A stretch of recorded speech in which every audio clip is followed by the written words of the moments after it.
Hello and welcome again to Mr. Miller's Art Room. Today we have a very special project and a lot of information to go over. We are going to be talking about light, colors, color mixing, and this beautiful thing we usually call a rainbow.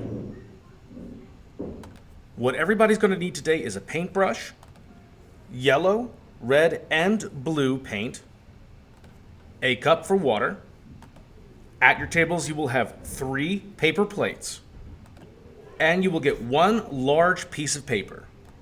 Yes, well, Mr. Miller, I can't wait to get ready to paint.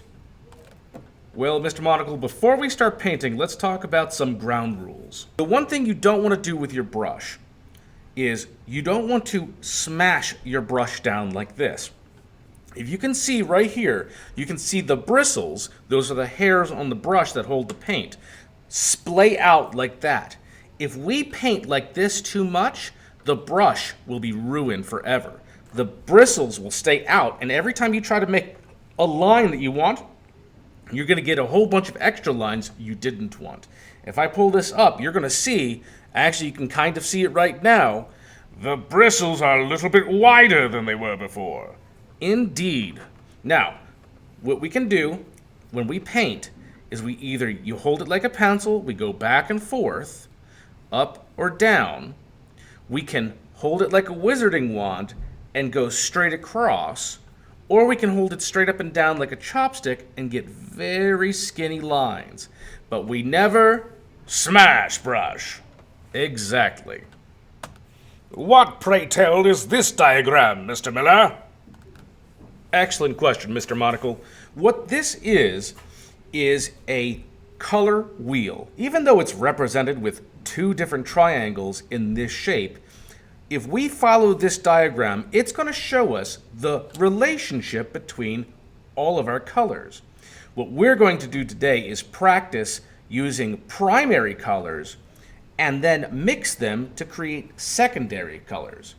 Primary colors? What, pray tell, is a primary color?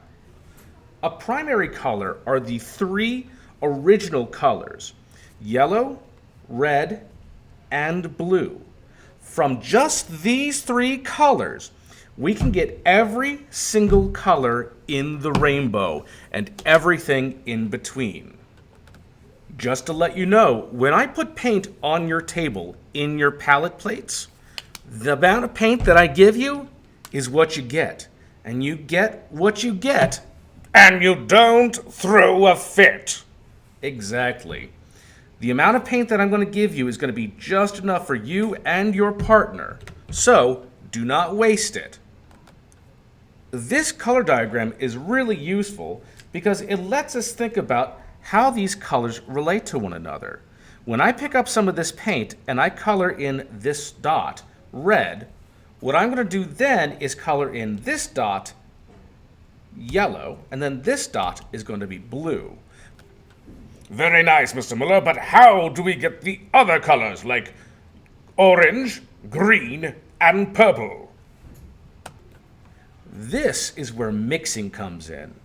You see, orange is a combination between red and yellow. So we're going to need to mix red and yellow.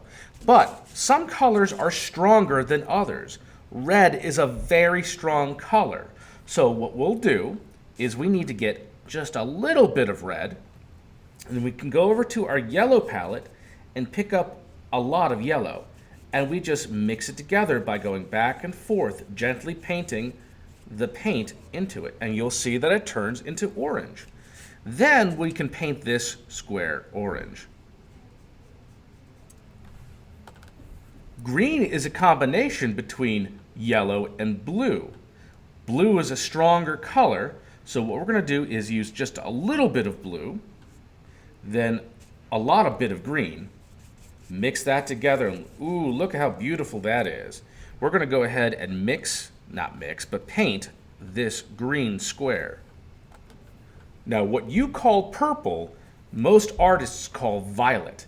Red and blue are very strong colors, so what we need to do is balance it out. I'm going to take a little bit of red, and I'm going to paint into the palette here. Just a touch of blue, maybe a little less by rubbing it off onto the palette. Then I mix it together and look how we can see the purple from the white of the paper. The white of the paper is going to help tell us what these colors are. The reason these colors are in this order is because of light. That's where all colors come from. Light is typically referred to as white, but when light hits a prism, like a water drop or a crystal, it breaks out into all the other colors. These are all the other colors. When we go to our seats today and begin to paint, we are going to create a rainbow, creating an arch just like this, or sometimes known as a semicircle.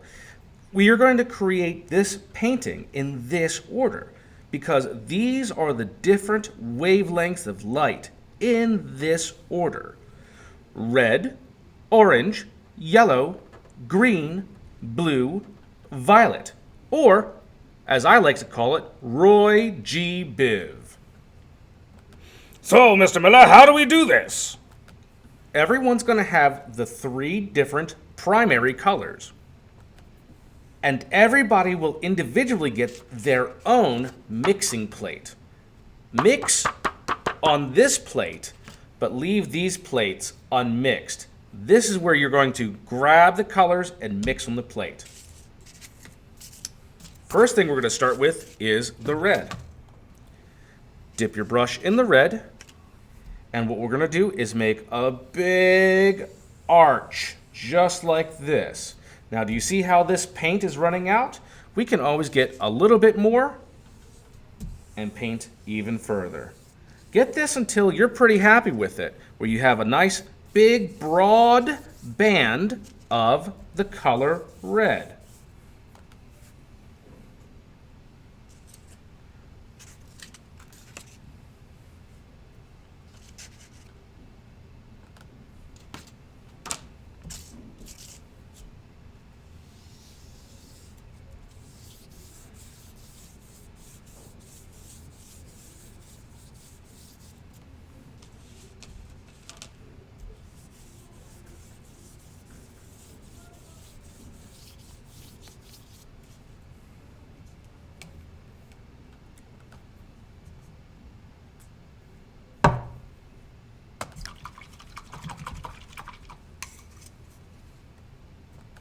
Now, because I have some yellow on my brush already, why waste it?